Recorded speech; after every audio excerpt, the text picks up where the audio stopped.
I was I was doing Married with Children, and a friend of mine that I was working with, John Milius, was a fellow who was very successful in the business. Wrote Apocalypse Now, lots of good things. And he was taking classes with Horian, as was his son, Ethan. Yes. Yep. So he was talking me into going, and I said, "No, I don't want to go." You know, they were the guys with the pajamas, and you know, I was like a handball player, and I had done a little amateur boxing, and I thought wrestlers were good, but I didn't have any respect at all for martial arts. And so it took about 2 years. Long story short, I finally went down there, and I saw them rolling around, and I thought, I don't even know what they're doing. They're just rolling around. But it's clean. I thought the place was very clean. And then eventually, I met Horian after the class, and I said, "Nice to meet you, and I got to go."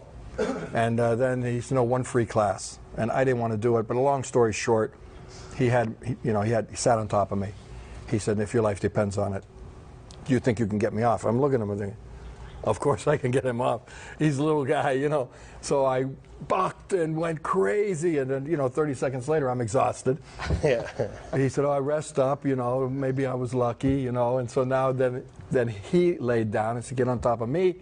Do you think you can hold me down?" And I'm all ready to say no, because I already, you know, was beaten. Yeah. He said, "For 4 seconds." I thought, "Oh, 4 seconds." Yeah, 4 seconds. Yeah. So I grab him, you know, and I'm squeezing. He says, "Ed, come on, like a man."